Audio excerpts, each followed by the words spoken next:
2:10. Short show today, kid. Short show today. The Ohio State Buckeyes advancing in the Maui Invitational, and so they will be on at 2:30 here on ESPN Cleveland. So we got 90 minutes for you. The head coach, Kevin Stefanski, will be coming up later on. Bernie Kosar will be with us. We'll talk a little bit about the Tampa Bay Buccaneers, a little fantasy advice, and then, of course, guess the lines.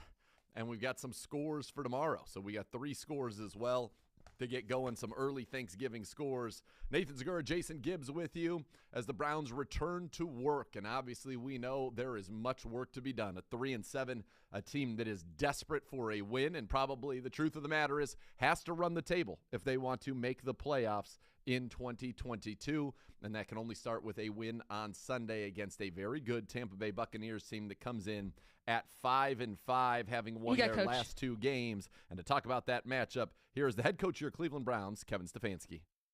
Obviously, can talk about their. You guys are down. And Tom Brady still playing at a very, very high level. Great receivers. Ran the ball really well in their last game versus Seattle. 44 rush attempts.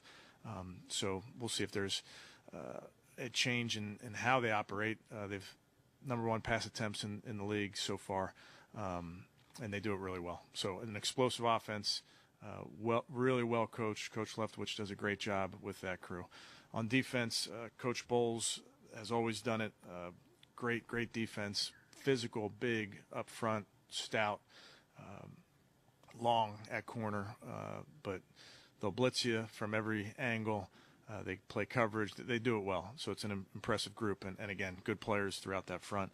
And then teams-wise, Coach Armstrong does a nice job, a veteran kicker, a rookie punter that's punting well, a couple real good returners, young players. So got to get to know these guys, and that's what today is about with our football team.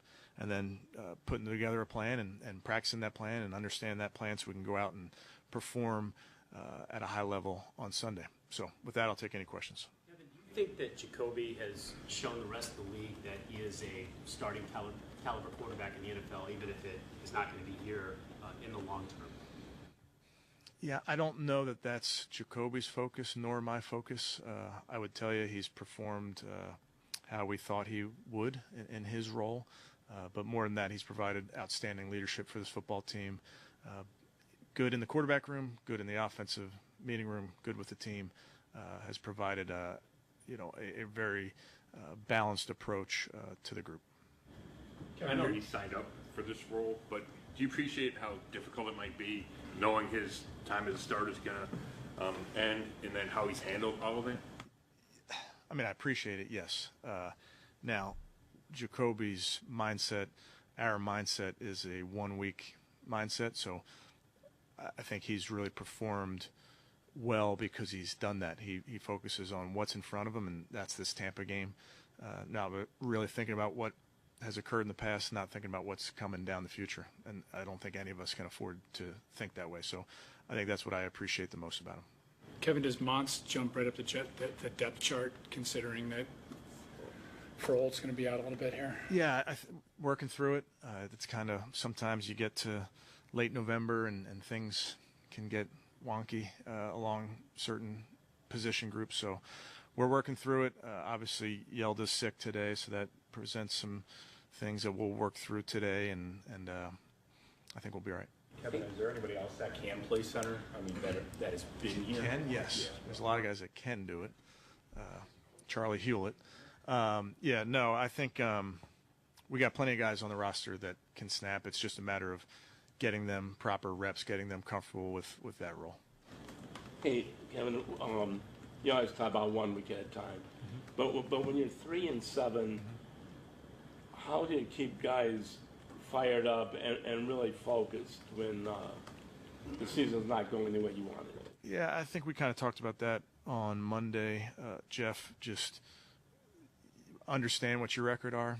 Yeah, totally get that. That defines you for that moment, for that week.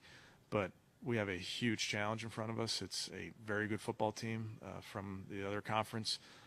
They're coming off their bye.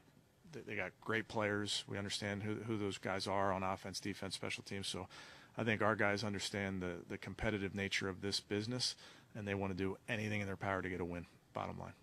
How much more of a concern is the center position, knowing that Vita Vea is waiting. Yeah, I mean, he's a great player, Tony. I mean, he's so physically just big. I mean, from a measurement standpoint, then just the way he moves his feet, it's very, very rare to have a guy that size that moves laterally and then is so powerful. But in terms of the center position, he's a tough player. I mean, it's for any center in the league. So we understand that, understand the challenges that come with that. Just how do you approach going up against one of the all-time greats to ever do it? Well, I don't think you think about it that way. I think you have to worry about doing our job. He's a great player. He doesn't take sacks. He doesn't throw interceptions. Throws it at a high level. He's on time, accurate. So we really have to defend this offense and defend that pass attack. And again, the pass attack that comes off of their play action, which is really good. So those are the challenges, not so much the big picture, if you will. You talked about him not taking sacks. What is it about him that he's able, because that's been something throughout his career, it seems like he's been able to. Yeah, there's some guys that play that just don't allow you to sack them. They will take incompletion. They know where to go with the ball. They process really quickly. And when you cover the first, second, third in the progression, the ball's out somewhere safe. Knowing where to get a good incompletion, and I think that's what he's done over his career. Excellent at checking the ball down. Fournette's their third most targeted player, and it just tells you he gets through his progressions. He knows what he's seeing, and I think just comes from obviously the amount of football that he's played. He's an elite processor. Just watching him make decisions with the ball as the down goes on. Will Sione stay at middle linebacker? Yes. Well, he's in the middle of it. He's around the football. He did a nice job in his drops, which that's a difficult test. It's not easy to do when you haven't been trained there for a long time. So just the way he was assignment sound in the middle of the action, being physical, he did a nice job. Just he's the biggest guy you got at that position. Yeah, I don't know if that has anything to do with it, Tony. Just I think he's a physical tackler, but he did a nice job. That's a fine. He was assignment sound, which is half the battle. Is Greg Newsome making good progress? Do you have any idea his prospects? I don't have an update on Greg. We're just going to continue to work through it. Okay, same thing with all the guys. Yes. I was Cormo today about Joe Woods. Obviously, there's been a lot of heat on him, and he said he still believes in them as a coach, but he's still learning about his players and learning the best position.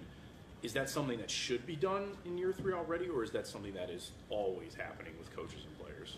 I think it's always happening. Truly, I think even today, offensively, there's certain things that you're watching a player run and you're thinking, okay, I haven't done that with him. Can he do that? The answer is probably yes. We just got to evolve those type of things. So I think you're constantly trying to know yourself. It's really important to know your opponent, but there's a constant need to know your players, know your scheme, know what the next evolution of your scheme is. All those things are important throughout the season. During a rough stretch, from Sione, from JOK, they all have support for Joe. What does that mean to have the players still on his side? Yeah, I think we've talked about it here. I've talked about it with the team. We all share in it. All of us. We all own what it is, and that's why together we got to make sure that moving forward we focus on 1-0 this week. Not that you want to share your conversations with Grant and Miles, but you did say that you were going to talk to them about some of the stuff that they said after the game. Did you come away from those conversations with a comfort level that they weren't, calling out coaching, or how did that go? Yeah, again, as you know, I'm not going to get into the specifics, but with anything, Mary Kay, after losses, there's frustration, and you just have to make sure what you say and what you share is stuff that that you feel good about. And I think it's always important that if there is something on your mind, to have a conversation, with each other about it. Now, in some cases, words can get twisted and those type of things. So both of those guys in particular are very, very committed to this team, very committed to finding a way to win this week. Game has improved as the season's gone on. What is kind of the secret to the way they're running the ball better? Yeah, they had a ton of success the last time out. Obviously, you got the rookie runner going a little bit. I think all their backs are good. Fournette presents his own challenges with his size and ability to catch the football. The young kid added a little bit of a spark. So it remains to be seen. Again, they're coming off their bye. What they want to adjust going into the final stretch, I'm not sure, but we got to be ready Sunday to see how that unfolds. Kevin, when you've given up 150 on the ground in 5 of the last 7 games, seems like the issue started with the injuries to A-Walk and then, of course, Jacob. How much of a role do you feel like those injuries have hurt your run defense? It's hard for me to pin injuries on anything. Every team, go look at every roster. Everybody's dealing with injuries, so I don't think it's fair to say that. Both those players, and obviously I've spoken about both those players, you want to have all your guys, you miss those guys, but I don't think it's fair to say that. What would you say is going on with Winfrey right now? I mean, we seem to have a need at somebody to make plays at defensive tackle, and he's not been active. Yeah, he's going through concussion protocol. Yeah.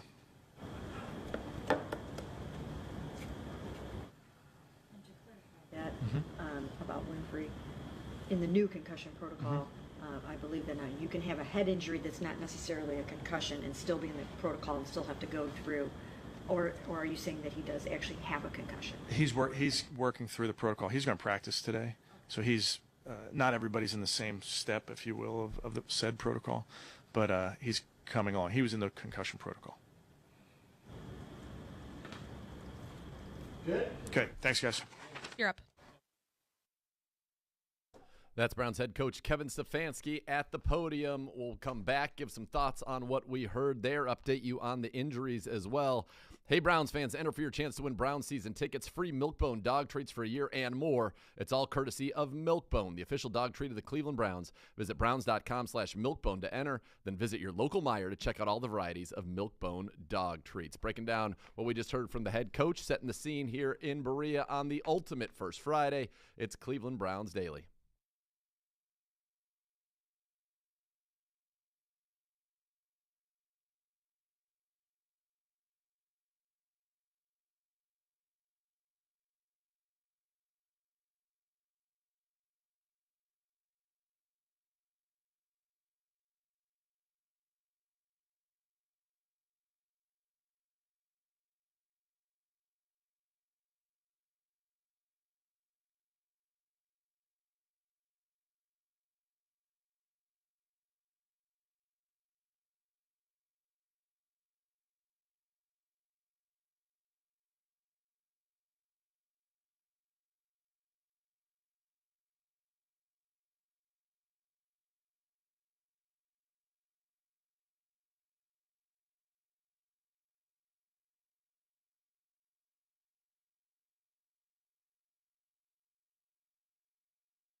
OBM, the official printer partner of the Cleveland Browns. While you depend on your Browns to win, you can always depend on OBM because we can tackle any size office. Call 216-485-2000 or visit ohiobusinessmachines.com today. Nathan Zagura with you on this special First Friday edition of Cleveland Browns Daily, brought to you by Bally Bet, coming soon to Ohio. We just heard from the head coach of the Cleveland Browns, Kevin Stefanski, and he's made note now. I talked to him yesterday. I talked to him today. And you heard in this press conference, he made note of the fact that the Buccaneers had a season-high 44 rushing attempts in their last game. It was also a season-high 161 yards rushing and also a season-high 2 rushing touchdowns in that win over the Seattle Seahawks. And why is that important? Because it signals a major shift from the Buccaneers and what they were doing. Even with that game, the Buccaneers last in the NFL, averaging 71 yards rushing per game. They are tied for last in the NFL with only 4 rushing touchdowns, and as I said, they had 2 of them last week. So this is a team that has not run the football much. They have not run the football effectively, but they clearly made a decision to go ahead and do that in this game against the Seattle Seahawks. So that's something certainly to keep an eye on there. And, of course, with our run defense and the state that it's been in, it's important. Some notes from the Bucs about their running, and I think why Kevin Stefanski's highlighting it. The Buccaneers, 19-2 with Tom Brady as their starting quarterback when rushing for 100 or more yards in a game, including the playoffs. They are 2-0 this year. They are 15-13 with fewer than 100 yards rushing since 2020. Tom Brady and Tampa Bay, 3-0 this season when he throws it fewer than 40 times in a game. He had been throwing it more than 40 times 7 straight games. Last game against Seattle, fewer than 30 attempts. So they got the rookie Rashad White in, 105 yards, career high right there. He played the majority of the snaps. You got to expect to see more of them running the football, and they've got a nice 1-2 punch. White, 214 pounds, some real speed. Fournette, 230. The big bruiser also good out of the backfield. So that's something I think really to keep an eye on, and clearly it's something that's been a point of emphasis for our head coach, Kevin Stefanski. Now, Gibbe, you've got an update for us on some injuries for the Browns, who's in, who's out today. Yeah, well, and that would make me a little nervous that this front defensive line for Tampa is playing as well as they are. Our center, who's really our 4th-string center now, yeah, Yelda Froholt out with an illness today. He will not practice. Now, the bug's been going through. Wasn't it MJ Emerson last week that had it? We've had people be sick and did not miss games or anything like that. Correct. So. Greg Newsome still in protocol. A little bit concerning, especially you talk about their running game. Tom Brady can still sling it.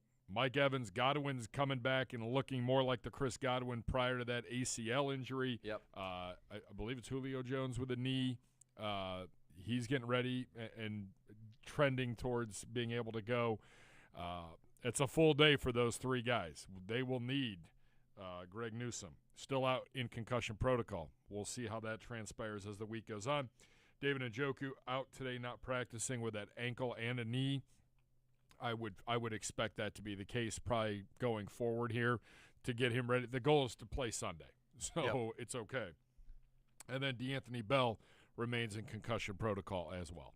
Yeah, and obviously I think with David Njoku, the fact that he was able to come back and play last week, a good sign there. At least to our knowledge, there were no setbacks suffered in that game. He was on a pitch count, but I think the hope is that he will be able to be unlimited this game against a very good Tampa Bay team and a very good Tampa Bay defense, especially at the second level where they've got 2 Pro Bowlers in Devin White and Levante David.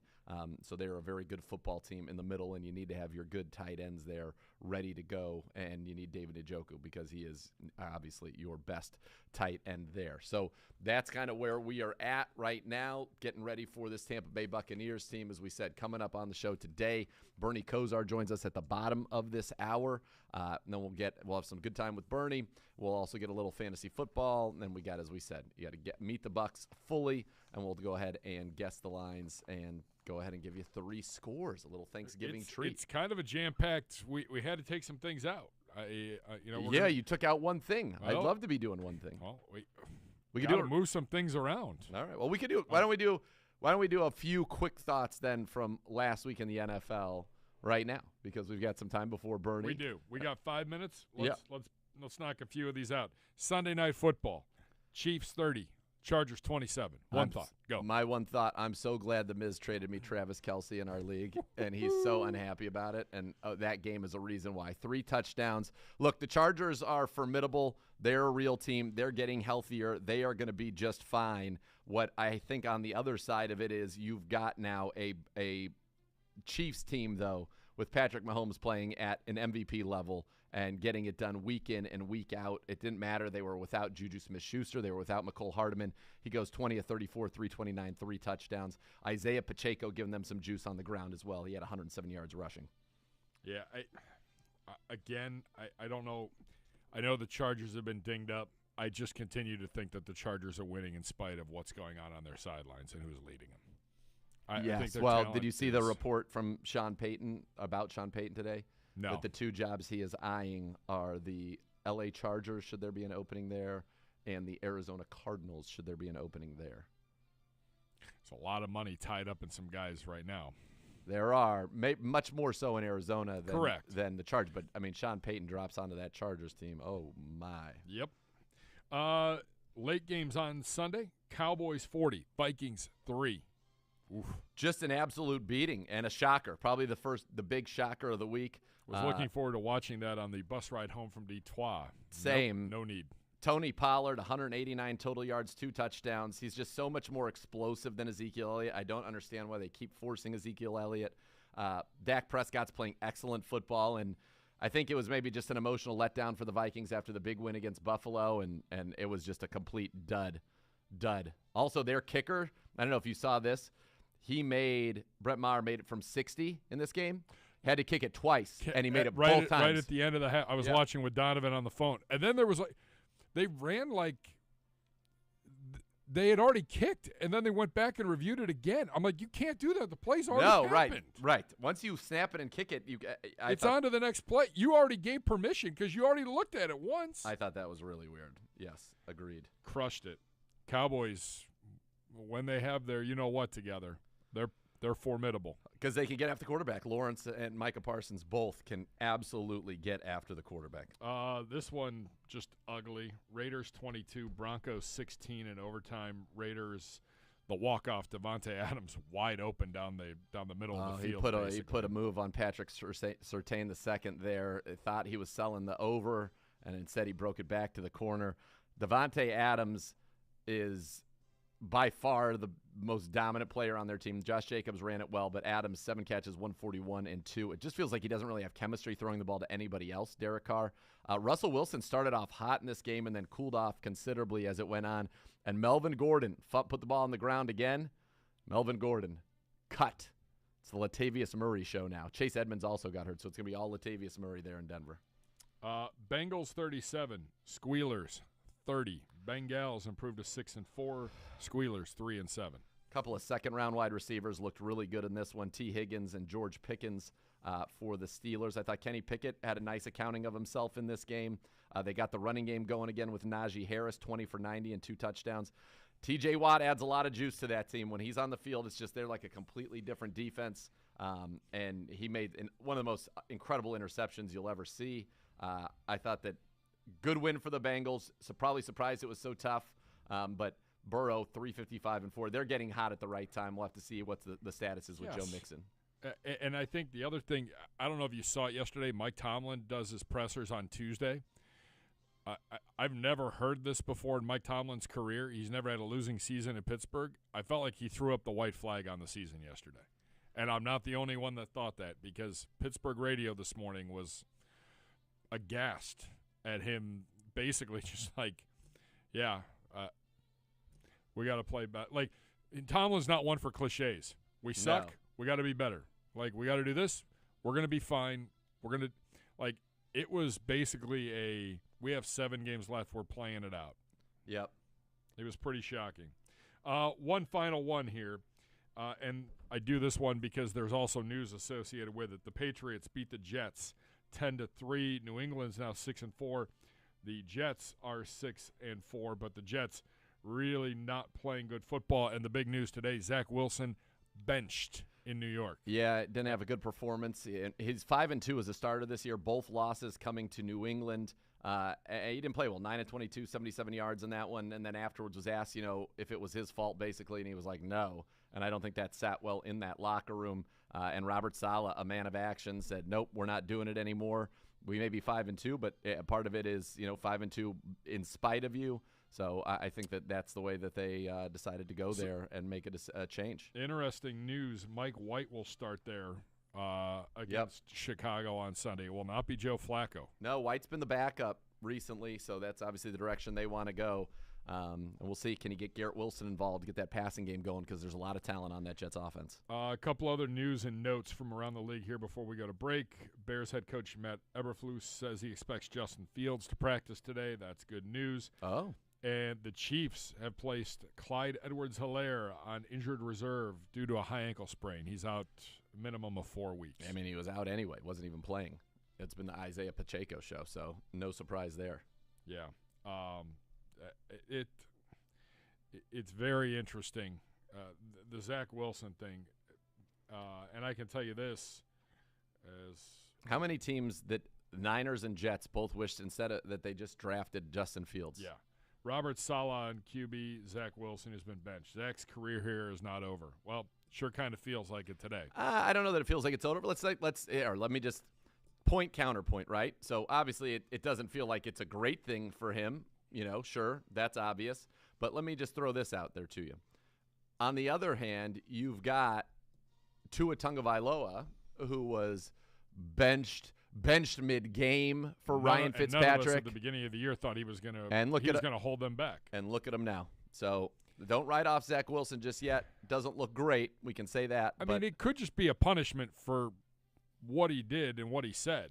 Well, you got it right. You got to understand you're the quarterback. Your job is winning, and if they don't win, you're the one who has to take responsibility for it. That's just the nature of the league, even if it's not your fault. And in our case, for example, we're 3-7. It's not Jacoby Brissett's fault at all. He is playing like a winning quarterback. We are not playing winning football, and we better change that in a hurry. When we come back, Bernie Kosar joining us here on Cleveland Browns Daily. Before we get to Bernie, though, I want to remind you that there's a new way to cheer on your Cleveland Browns with the help of your favorite four-legged companion, the Barking Backers, presented by Milk-Bone, is the Browns' newest club for pet parents worldwide. Sign up today at barkingbackers.com. Barking Backers, the fan club for dogs. Up next, Bernie Kosar. It's Cleveland Browns Daily, brought to you by Ballybet, coming soon to Ohio.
For a team of injury lawyers dedicated to every client every day, call 1-800-ELK-OHIO. Elk & Elk is a proud partner of the Cleveland Browns. Nathan Segura with you. Welcoming you back to Cleveland Browns Daily, brought to you by Bally Bet, coming soon to Ohio. And now we go to the Twisted Tea hotline, and we welcome in the great Bernie Kosar, brought to you by Twisted Tea, hard iced tea, an official sponsor of the Cleveland Browns. Keep it twisted, Cleveland. Bernie, how are you?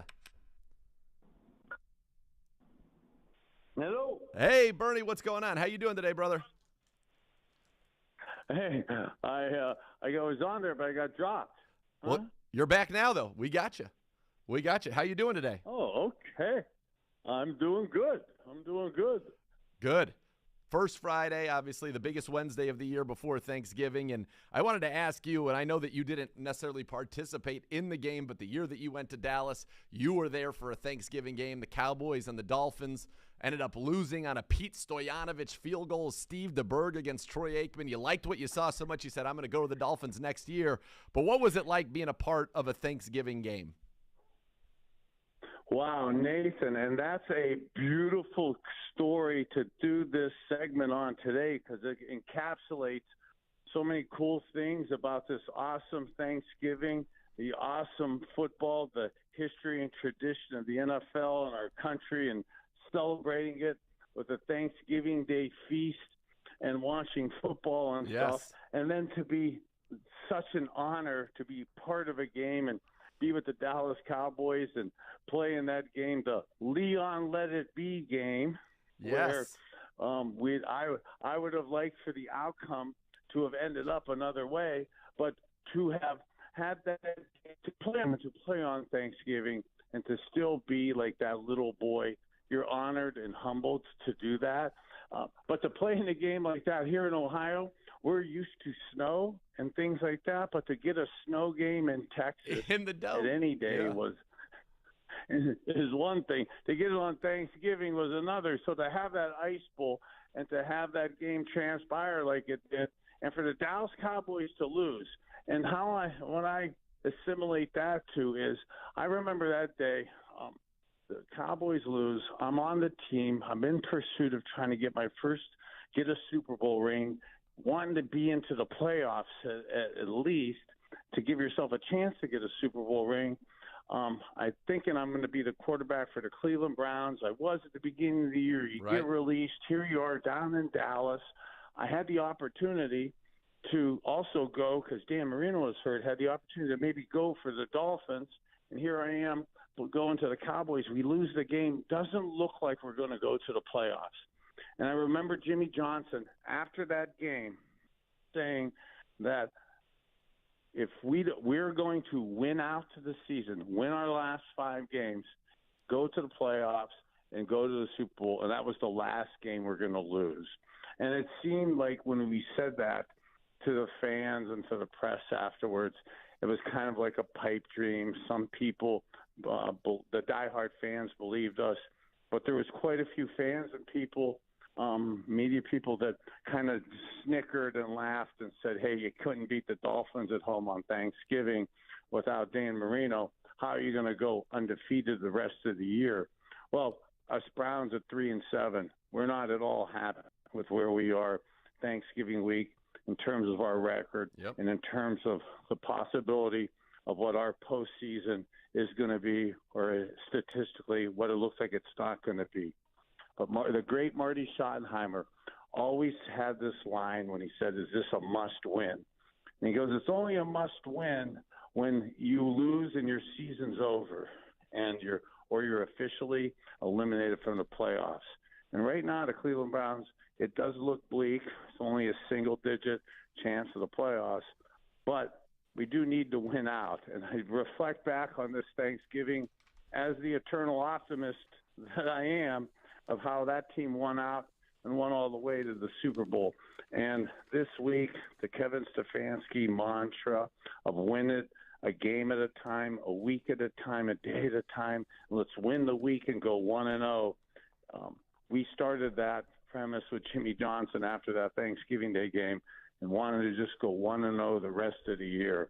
Our Cleveland Browns were kind of backed into the corner. We need to go 1-0 this Thanksgiving weekend and then get ready for Deshaun Watson the following week, and then just keep going 1-0 and having that mindset. And this Thanksgiving has kind of resurrected some of those old school memories of somewhat of my career, and love to see a second reincarnation of that again in 2022.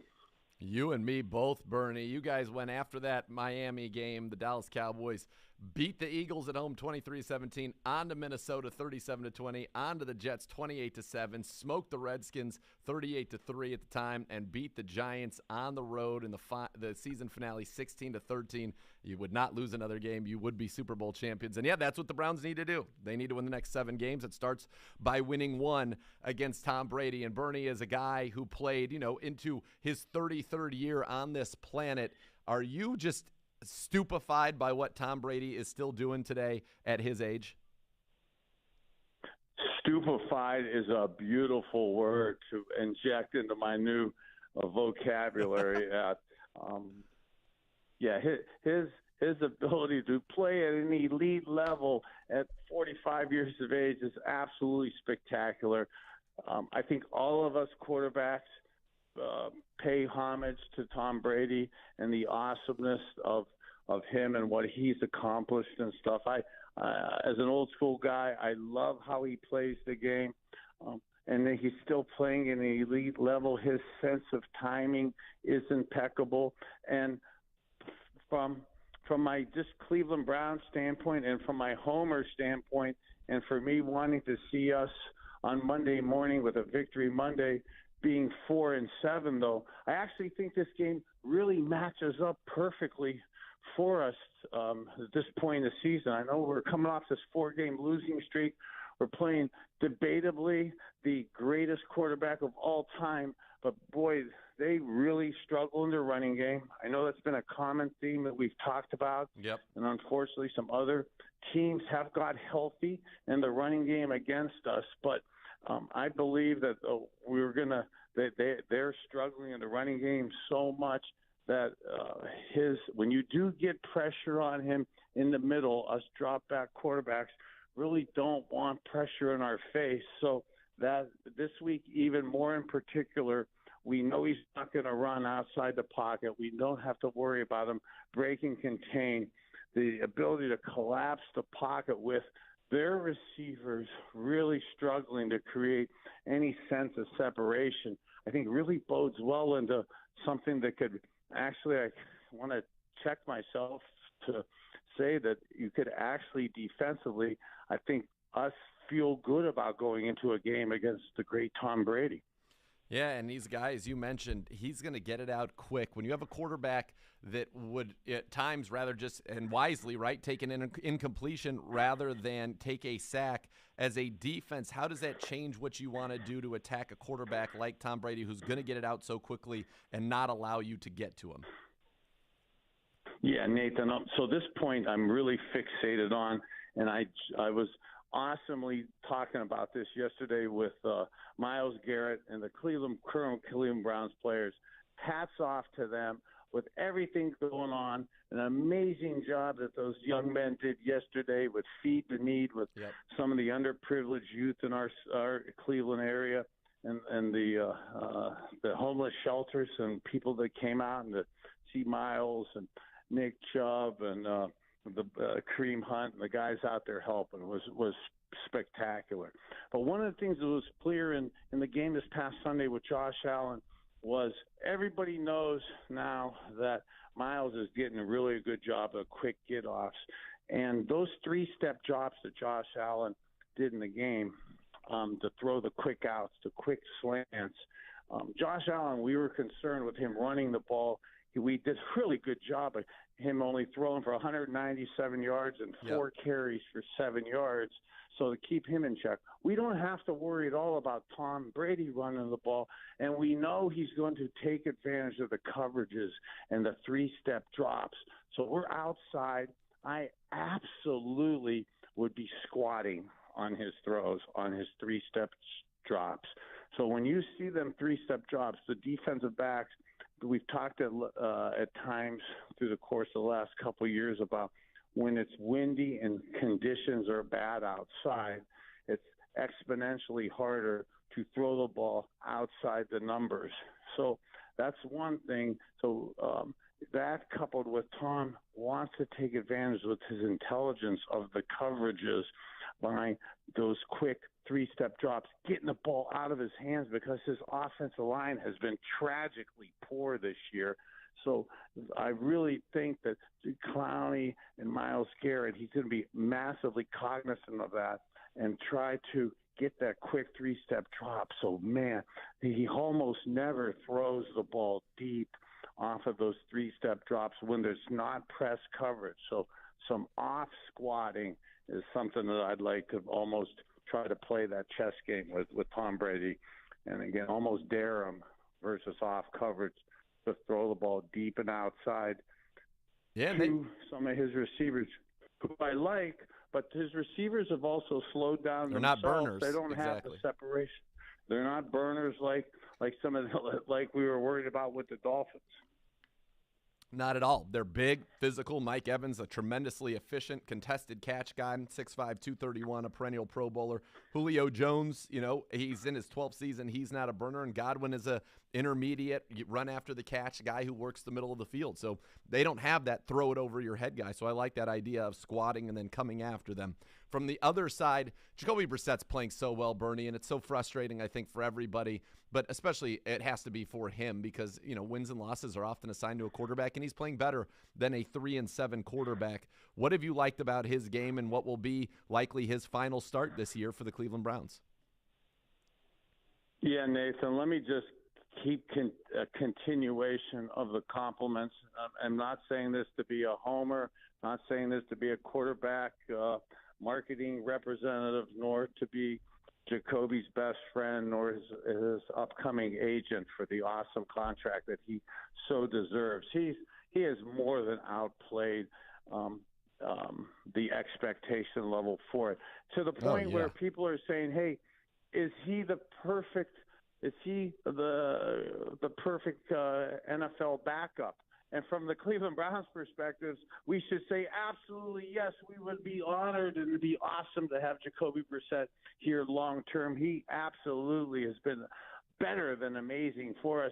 I think he's been so good that if I was Jacoby Brissett, I would be a little bit insulted to be calling him a backup. He's played so good that, God, I could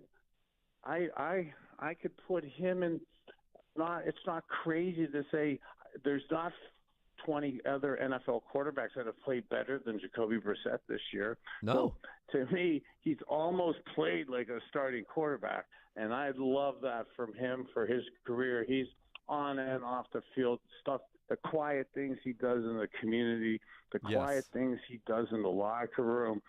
Nathan, you guys see it too. You know what a great young man he is, a leader he is, and to see that come from off the field and then see that phenomenal performance that he's doing on the field, I absolutely think he deserves a little more credit and would love to just see him pull out a win for himself just because how awesome he is as a person and how great he's played so far. I couldn't agree any more with that. Last 4 games, Jacoby Brissett, 268 yards passing a game. That's the highest of any 4-game stretch in his career. 5 touchdowns, no interceptions, a quarterback rating of 110.5. He certainly has played well enough to be a winning quarterback this year, and unfortunately the Browns as a team have not gotten there. Bernie, we'll get you out of here on this, talking a little Thanksgiving. What's your most overrated part of the Thanksgiving meal or experience, and what's the most underrated part of it as well? What do you think is overrated? I'll tell you, for me, it's turkey and stuffing. Overrated. Underrated, canned cranberry sauce. I love that stuff. Well, I got to say that as a new holistic juicer over the last couple of years, I'm still trying to evolve my sense of purpose and sense of tradition of what's perfect on Thanksgiving and stuff. My old school mentality and Eastern European roots of kibasi and pierogi, though, has me liking the old traditional stuff that goes with our Thanksgiving. But the thing that is underrated as I get older, and as I give a shout out to my awesome family and stuff, it's underrated spending for everybody out there, spend as much time with your loved ones and Yep. family. And I know I'm as guilty as anybody. My Monday mornings are directly correlated how I feel to what happens on Sunday with our Cleveland Browns between 1 and 4. In the last 4 weeks, I've been a little bummed out at stuff, but man, Sure. we have so many great things going in our country and in our lives, and I try to strive towards thinking about some of the great positive things that are going on out there. So Great. God bless you guys. Yes. You matter. Happy Thanksgiving, and we're getting our 4th win on Sunday. Let's go, Bernie. We are thankful for you. Happy Thanksgiving to you and your family. And let's go. You're right. Let's go get that win over the Tampa Bay Buccaneers. The great Bernie Kosar. Happy Thanksgiving, man.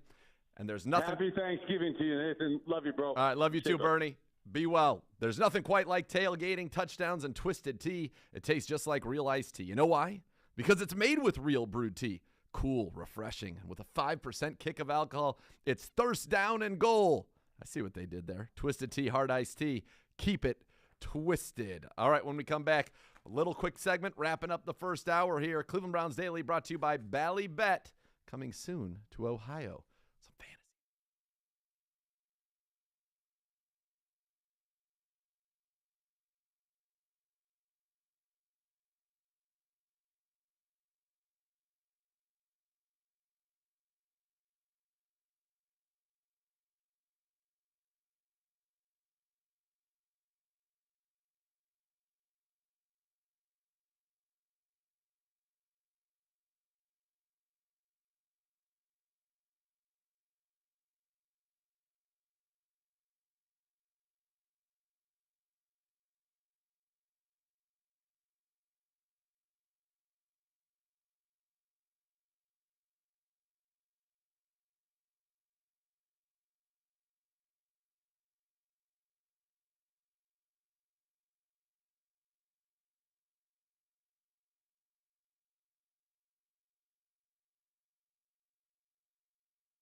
Cleveland Browns Daily, brought to you by Ballybet, coming soon to Ohio. Browns fans can win big with the digital scratch-off game, brought to you by the Ohio Lottery on clevelandbrowns.com and Browns social channels. Fans can play once per day throughout the regular season by digitally scratching off a virtual card for chances to win great prizes like Team Shop gift cards and tickets to future games. For more information, log on to clevelandbrowns.com. Nathan Zgur alongside Jason Gibbs. All right, Gibby, what do you want to get into here? Well, you got a little stardom sit-em? I don't like to do stardom sit-em, but I'll give you some people that I like this week. All right. We'll give you some people we like this week. We're going to start at the quarterback position for you. Good news, Justin Fields did practice today, or is going to practice today, so I think he is safe to start. Love Geno Smith against the Raiders. I love what Dak Prescott has been doing of late, and if you need a little bit of a sneaky starter here, I would go with Jimmy Garoppolo against the Saints. He's been very good. All right, running backs, you know the big names. Who are guys that are elevating their game? I like Ramondre Stevenson against the Vikings. He runs it, he catches it. Jeff Wilson of the Dolphins against the Houston Texans. Also get that Dolphins defense this week. I think they are excellent plays for you. And then you can't sit Tony Pollard, can you? The guy's absolutely on fire. Keep him in your lineups. Roll with him. And I think that it's time. Najee Harris, tough Colts defense, but they're starting to feed him the ball, and Jalen Warren got hurt last week. So I do believe that you can roll with him in a major way. Get Keenan Allen back in your lineups against the Cardinals, the Chargers receiver. He is back, especially in PPR leagues. I think he will have a very nice game for you. Christian Kirk against the Ravens, good matchup for him. Obviously, you can roll with our guys, Amari Cooper and DPJ, especially in a PPR league for Donovan Peoples-Jones. Gabe Davis, I like the matchup for the Bills against the Lions. I think he could have a big game in the Dome this week. So those are some receivers for you. And then at the tight end position, Pat Freiermuth, Dalton Schultz, those guys, great values right now. Dawson Knox has had back-to-back games with his highest receiving totals this year. I would get him in your lineups. And then I mentioned already on defense, go get the Dolphins. Chiefs defense, a good play as well. And just a reminder, get the fantasy lineups in today. 6 games tomorrow, or 6 3 teams games, tomorrow. You're so exactly right. You don't want to be the guy left out in the cold. No, you do not. A little bit of news out of Tampa. Todd Bowles saying that they will go with the hot hand at running back week 12. Leonard Fournette still sore from the hip pointer he suffered in week 10. Didn't commit to Fournette playing this week. Reading the tea leaves, sounds like could be another big workload for Rachaad White, who got the start in week 10 and ran 22 times for 105 yards. Also, Vita Vea did not practice today for the Buccaneers as well, nor did wide receiver Russell Gage. We'll have updates for you on those guys as the week goes on. No reason to get excited and think Vita Vea won't play in this game. I expect that he will for the Buccaneers. All right, when we come back, hour number 2 here. We will meet the Buccaneers. We'll give you a little bit of a look at that football team. We can talk about some more of the games from last week. Plus, coming up soon, we have got the great Bo Bishop joining us. We're done at 2:30, Guess kids. the spreads, Thanksgiving Thursday scores. We'll update you on where we are for the season on the scores. Oh, put gloves on, because if you touch us, you might burn your finger. Nathan Zgur, Jason Gibbs, Cleveland Browns Daily, brought to you by Ballybet. Coming soon to Ohio.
Welcome back to Cleveland Browns Daily, brought to you by Bally Bet, coming soon to Ohio. Rumpke Waste and Recycling is family-owned and operated. Whether you join us as a customer or as an employee, you'll become a part of that family. Visit www.rumpke.com to learn more. See, Gibbe, here's the thing. Here's the thing that people don't understand. Is that not only is there no light, you also have the ability for me to have it clicked on the right spot, but you haven't put me back up there, so I could be in the right spot, and I tap it and nothing happens. So then I click it off, and now I'm in the wrong spot, and then you put it like it's a tough system. It's a tough system. It's not ideal. However, like last segment, you were like, "Yeah, I'm ready," and then she said, "You're up," and you're like, "Hey, thanks." Yeah, but you're on the air. I know. I was hey, thinking thanks. anyway. Thanks. What? Thanks. What People didn't know what it was. They were just saying, "Oh God, he's spreading cheer. What a nice guy." No, People wrong. don't say thank you enough in our society. Thanks. You're what? welcome. You're driving. Someone's driving in their car, going, "Thank you for what?" Exactly. You're welcome. That's just saying thank you to all of you for listening. We love you. All right. Yeah. Sure. I knew you were going to say. I was shocked you waited this long to say something. I was dying laughing as soon as I said that. Kept it in the back pocket, and I'm trying to make sure that we're good and you're up and managing 7 breaks in 90 minutes. Yeah, no, we're good. We're good. All right, Browns taking on the Bucs. The 2022 Tampa Bay Buccaneers coming to this one at 5-5. They have won back-to-back games, beating the Rams 16-13 in Week 9, and then Seattle 21-16 over in Munich. They have lost, however, 2 straight road games at Pittsburgh, at Carolina. They're 0-2 against the AFC North, losing to Baltimore at home, as well as to Pittsburgh back in Week 6 in a 20-16 game. The Bucs are led, obviously, on offense by Tom Brady. 12 touchdowns, only 2 interceptions, averaging 280 yards a game. But he's below 10 yards of completion for the first time in his career, just 9 yards of completion. Both Mike Evans and Chris Godwin have career lows in yards per catch, 13.7 for Evans, 9.9 for Godwin. And so it's a short passing game. They get the ball out quickly. That's why they do not give up sacks. They are the last team in the league in rushing, although they are coming off of a season high over 160 yards in the win against Seattle, and you better believe they're going to run the ball against us on the Cleveland Browns. Rankings that stand out to me as an offense: 17th total, 27th in scoring, last in rushing, but they are 5th in passing, 20th on third downs, 1st in sacks, 2nd in turnovers. They don't turn it over. Bad in the red zone, bad on big plays. 28th in the red zone. They don't throw it down the field. 31st in big plays. They are 24th in yards per play. Defensively, though, they're very good. 7th in total, 6th in scoring, 15th against the rush, 6th against the pass, 10th on third downs, 4th in terms of sacks, 22nd in terms of turnovers, 6th in limiting big plays, 8th in yards per play. So they've been very good there and tied for 8th overall in turnover differential. That's how they've been able to win. As we said, they have won back-to-back games here have the Buccaneers. A lot of Pro Bowls. They sent 9 to the Pro Bowl last year. 9 guys to the Pro Bowl a year ago. That's incredible. Tom Brady, by the way, in case you're wondering, 7-1 all-time against the Cleveland Browns. That one loss came back in 2010. Eric Mangini's signature win as the Cleveland head coach. Peyton Hillis, I believe, rushed for a ton of yards. The Browns ran for 240 yards in that game for the big win. All right, when we come back, Bo Bishop joins the show. We're going to guess the lines. We're going to make some scores. And Browns fans, you can skip the chore of laundry and enjoy life. Not laundry. Tide Cleaners offering 30% off dry cleaning for the month of November. Just mention the promo code BROWNS. Visit TideCleaners.com to find the closest location to you. Some exclusions may apply. Bo Bishop joins us. It's time to guess the lines. I was on a heater last week, Gibby. 10-4, baby. Can I do it again? Probably not, but we'll have fun trying. Cleveland Browns Daily brought to you by Bally Bet. Coming soon to Ohio.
Welcome back to Cleveland Browns Daily, brought to you by Ballybet, coming soon to Ohio. So happy to be with you on the ultimate First Friday. Be part of one of the most passionate fan bases in the NFL. Join the Browns season ticket member waitlist today for the best chance at securing tickets for all home games in future seasons. Don't miss out. Go to clevelandbrowns.com/tickets or call 440-891-5050 to reserve your spot today. Oh, what a treat. We welcome in the biggest of bees, Bo Bishop, with us live from the abode, ready to do a little bit of guess the spread, some Thanksgiving scores, and just pure merriment, really. It's pure joy, and it's, Yes. this is the First Friday, right? The- I mean, this is the one. There's none better than this one. The ultimate. It is. It's your officially endorsed today is the apple pie bourbon. So we'll go over that real quickly for the kids. Get your bottle. I like Woodford for this because of the clear bottle, and it almost makes like it's a decoration that's aging over the course of the next month. Of course. So go with that. I would pour out right now in the market. I picked up 3 today. They have a lot of 1-liter Woodfords out there because what you will find is that people will want more of this over the holidays. So if you can get a 1-liter Woodford, that's a home run. I would pour out about 4 fingers and enjoy that. That'll work like a depth charge for the rest of your night. And then you're going to want those apples, those Granny Smith apples, sliced, peeled, cored, about half of that in there. You want to get that in there to get that in there first. You want a cinnamon stick, throw that guy in there. And then a Madagascar vanilla bean, throw that guy in there. If you can't get one of those, you could substitute with like vanilla extract. That would probably work too. But if you can find the Madagascars, I found some last week. Always getting prepared. That would do it. So then you put it in there. You let it sit. Week of Christmas. Enjoy. My gift to you. Enjoy. I like to just, as my side thing, I like to go by once a week, or I do it more often than that. Probably actually do it once a day or every other day. You go and I flip the bottle, let everything float up, and then I flip the bottle back and let it all float back down. I feel like that's helping the mix process. Yep. I think that's a smart move out of you. Not surprised. Private school education. Never stop thinking. That's right. That's right. You Always ready? trying to be better. We ready for Guess the Lines? I mean, coming off of 10-4. Now, 10-4 in heater. full disclosure, we can't do the Thanksgiving games because I've seen the line, so that would be cheating, and I would do this as fairly and honestly as humanly possible because it is kind of fun, and I'm sure I'll have some wackadoodle ones, but we still have plenty of games. But last week, that was a heater. The quest, though, is still a perfect week. It's to be Vegas. That's the quest. I'm going to give you one little hint. Next week because I have no faith that it'll get done today. Just always coming at you. So Even on Thanksgiving. I know. Even on Thanksgiving. It's not Thanksgiving till tomorrow, Bo. I'll wish him that's happy true. Thanksgiving tomorrow. Wonderful. Today, I will give you one hint. Okay. The line, there's a lot of large Okay. lines. I don't think I like this reminds you leading like week the witness 4. thing. I don't need any hints. I feel good. No, that's not a hint. I'm just saying in general. Well, 2 of them were tomorrow. Yeah. Buffalo at Detroit is plus 9.5. I would have gotten, which is huge. Being totally fair on these, I was going to go Buffalo -10. I would have got that, and I had Minnesota -3. I would have got that. I would not have gotten Dallas and the Giants. I would have had that at about a touchdown. They always undervalue the G-men. Or they we do overvalue every week, them. It feels like. Yeah. And last week we overvalued them. All right, here we go. Let's start as we guess the lines. Let's start with our game: Bucs at Browns, Buccaneers at Browns. I'm guessing we are the underdogs, sadly. Bucs -3. Nailed it. All right. -3.5. Okay. Good job out of you. Cincinnati at Tennessee. Joe Burrow saying just in the last hour, Jamar Chase is playing. Tennessee -1. Oh, Cincinnati -2. What? Cincinnati -2. Huh? Houston There we at go. Miami. Welcome back. Houston at Miami.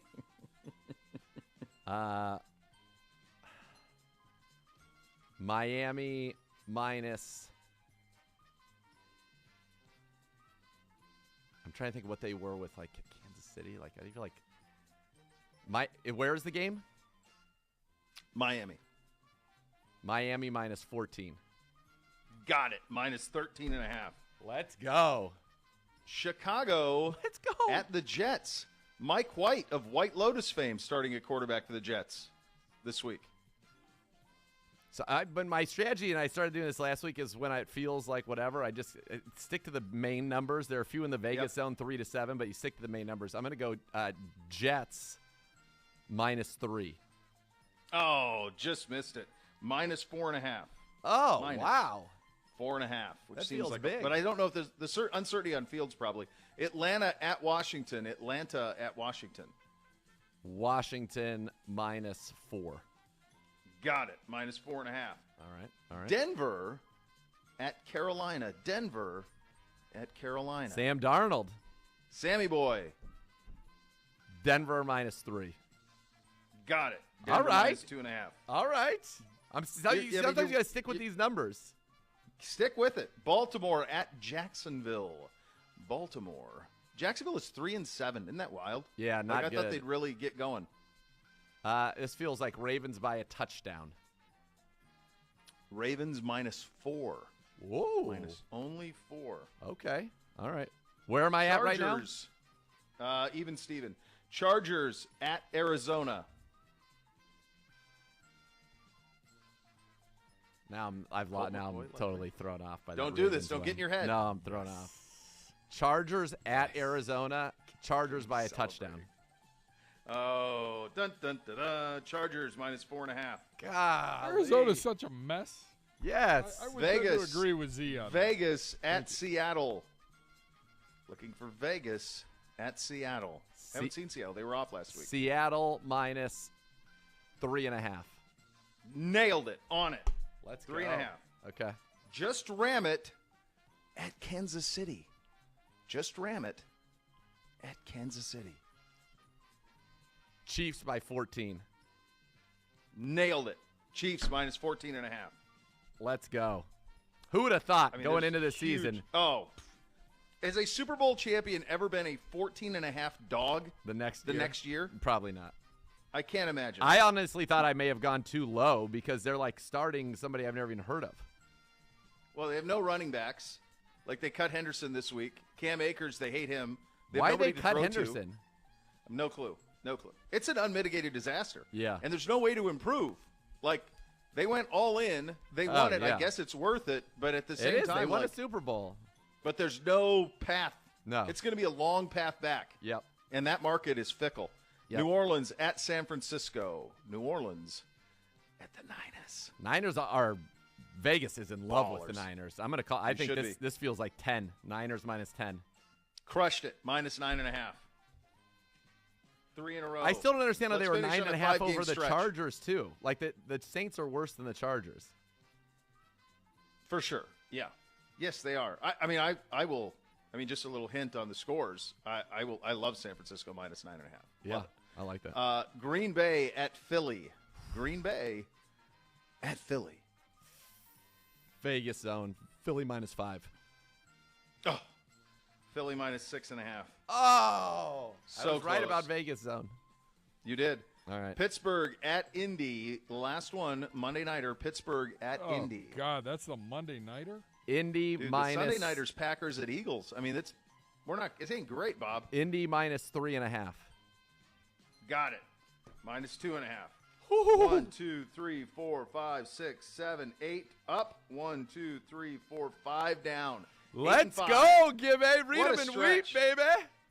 What a stretch. What a job out of Makes you. me sad. Ladies and 18 gentlemen, and 9, now that he's brother. out of his vehicle, let him know how you feel. 18 and 9 the last 2 weeks. I think I'd be smoking Beautiful. Simmons and the Cuz.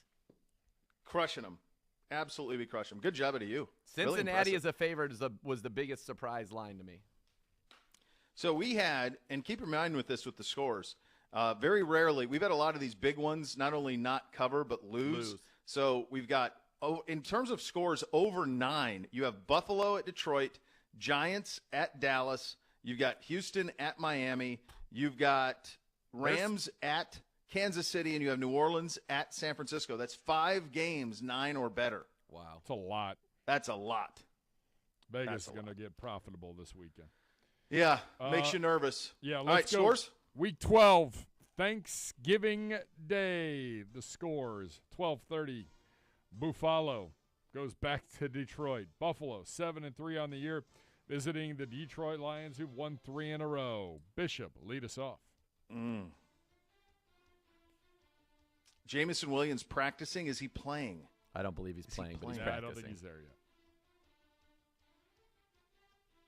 This feels a lot like our game. to me. Short weeks. I can see the Bills screw up a big. lot of teams. I think the Bills up big, and then a little back door feels about right to me. Bootsy at the back door. Not pumpkin pie, Bootsy. Pumpkin pie sucks. You want coconut cream? I'll run that to you all day long. A little banana cream, all sorts of other pies. Banana pumpkin cream. pie? Now no. you're speaking my language. That's right. Go somewhere else, son. I like Detroit. I like Detroit. Huge. Bills, 34. Lions, 27. Segura. Same. I think the Bills have just been through so much emotionally and over the course of the last week. They're going to win, but they don't care about the style points of it. They just want to win and get out of there. They'll do enough to win, but I don't think they're going to blow the doors off this Lions team, man. Up next, the late afternoon game in the National Football League. A huge tilt in the NFC East. It's the New York Football Giants. Tough loss to the Lions last week at home. Traveling to Big D and the Dallas Cowboys. 7-3, 7-3, Segura. Did either of you see the interview with Jerry Jones after the dismantling of the Vikings? No, but I bet it was a monster And he was victory asked. lap. He was asked what he saw out there today. Yes. He was so happy. The look, the crazed look in his eye, the fantastical nature of whatever was going through his mind disturbed me. It was like I was creeped out. I was uncomfortable. And he said, That's right. What I see out there is a team that can win the Super Bowl. That's right. And I believe that he might be right. Dallas, huge over the G-Men fraudsters. They're tweeting at Odell Beckham. Same. Giants, big. I'm sorry, Cowboys, big. Cowboys, big. Same. By double digits. Final one, it is the Thursday night special. It is the New England Double Patriots. digits and a hook. On the road, 6-4, visiting the 8-2 Minnesota Vikings. Vikings got shellacked on Sunday against Dallas. Can they rebound? Bo, real quick. They sure can. Vikings. 1 minute. To me, 2.5. I know a lot of people are going to make people double think this. I'm not. I think Minnesota's good. I think they rally. I think it was a bad one last week at home. I think they rally and are very impressive. I like Minnesota 34, Patriots 17. It's the Turkey Day trifecta. We agree. And why wouldn't we? We're both 30 games over 500 this year. 30. Different paths, both 30 games over 500. Amazing. Legendary. Bo, thanks for joining us. Happy Thanksgiving to you. The Cole kisses. Happy Send him Thanksgiving. off. Gibbe, happy Thanksgiving. Everybody listening. We'll happy be back Thanksgiving. Friday. We will be back on Friday. We love you. Thanks for listening to Cleveland Browns Daily, brought to you by Bally Bet, right here on ESPN Cleveland.